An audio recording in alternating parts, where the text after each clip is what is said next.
Hello everyone, কেমন আছো সবাই? আশা করছি তোমরা সবাই অনেক ভালো আছো আর আমিও কিন্তু অনেকটাই ভালো আছি। দেখো এখন হচ্ছি রেডি, আর শুধু আমি না, সবাই রেডি হচ্ছে, শুধু তোমাদের দাদা ভাই বাদে যে মেয়ে নিয়ে বসে আছে। তো একটু লেটে রেডি হবে। তো আমরা কিন্তু সবাই রেডি হচ্ছে একটা জায়গাতে যাওয়ার জন্য।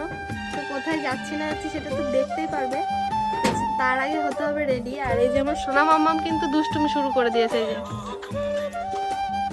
তো যাই হোক, মোটামুটি ভাবে একটু রেডি হয়ে নিয়েছে, এখনো শাড়িটা পরিনি, পুরোপুরি রেডি হয়নি এখনো। তো এদিকে আমি রেডি হয়ে গেছি, কিন্তু কে পিসিমণি ভূত বানিয়ে দিয়েছে, দুষ্টু পিসিমণি। তো দেখতে পারলে যে আমি রেডি হয়েছি বলে মামাম কিন্তু একটু বায়না করছিল, তাই ওকে বললাম একটু হালকা করে রেডি করিয়ে দিতে, যে গাল লাল করবে সেই জন্য আর কি। তো চলো পুরোপুরি রেডি হয়ে নিয়ে তারপরে কিন্তু আবার তোমাদের সামনে আসছি। তো দেখো এই যে ফাইনালি কিন্তু পুরোপুরি রেডি হয়ে গেছি, আর এই ব্ল্যাক কালারের শাড়িটা পরলাম। তো সবাই রেডি হয়ে মানে বাড়ি থেকে বেরিয়ে পড়লাম। মানে শ্রুতি আর শ্রুতির ঠাম্মি কিন্তু আগে চলে গেছে, বায়না করছিল বললাম, দুষ্টুমি করছে। তো ভালোই ঠান্ডা পড়েছে আজকে, কোথায় যাচ্ছি কি করছি দেখতে হলে কিন্তু পুরোপুরি ভিডিওটা দেখতে হবে। তো চলো যাওয়া যাক, দেখতে থাকো পুরোপুরি ভিডিওটা। এই দেখো রাস্তায় বেরিয়ে কান্না শুরু করে দিয়েছে বদমাইশ। টুপি পরবে না শীতের মধ্যে, তো শীতের মধ্যে টুপি পরবে না, কান্নাকাটি শুরু করে দিয়েছে। চল চল রে চল।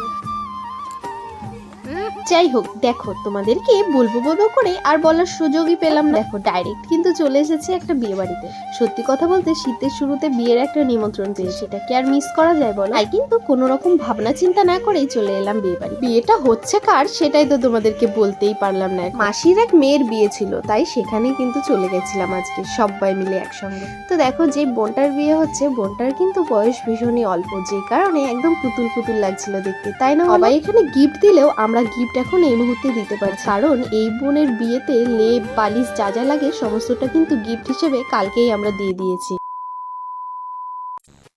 এখন মোটামুটি 10:30টার ওপরে বাজে, তাই খাওয়া দাওয়াটা কমপ্লিট করে নেব বলে চলে এলাম খাবারের প্যান্ডেলে। সত্যি কথা বলতে খাবারের মেনুতে কিন্তু অনেক রকম আইটেম, বাট আমার দুঃখের বিষয় মেয়ে পাশে বসেছে, ভিডিও করব না খাবো কিছুই বুঝতে পারছি না, সেই জন্য ঠিকঠাক ভাবে কোনো কিছু শেয়ার করতে পারলাম না তোমাদের সঙ্গে। একটা বাচ্চা থাকলে কত কিছুই না করতে হয়। দেখো প্যান্ডেলে বসেও নিজে খাচ্ছি, তার সাথে সাথে কিন্তু মেয়েকেও খাইয়ে দিই। যাই হোক, এইভাবেই কোনো রকমে খাওয়া দাওয়াটা আজকের কমপ্লিট করলাম। 5 minutes later. বিয়ে বাড়িতে এসে যেহেতু অনেকটাই রাত হয়ে গেছিল, তাই খাওয়া দাওয়াটা কমপ্লিট করে ভেবেছিলাম বসে বসে একটু বিয়ে দেব। তার কি আর কপাল আছে, বিয়ের লগ্ন নাকি শুনছি সেই রাত 2টোর সময়। অত রাত পর্যন্ত কি আর বিয়ে বাড়িতে থাকা সম্ভব বলো? তাই কিন্তু দেখো খাওয়া দাওয়া যেহেতু হয়ে গেছে, তাই আর বেশি লেট করবো না, এখনই চলে যাব বাড়ির দিকে, কারণ প্রায় রাত 11টা মতো বেজে গেছে। আর ওদিকে বাড়িঘর ফাঁকাই রয়েছে, কারণ শাশুড়ি মাও এসেছিল আজকে আমাদের সঙ্গে। যাই হোক, বেরিয়ে পড়লাম বাড়ি যাওয়ার জন্য।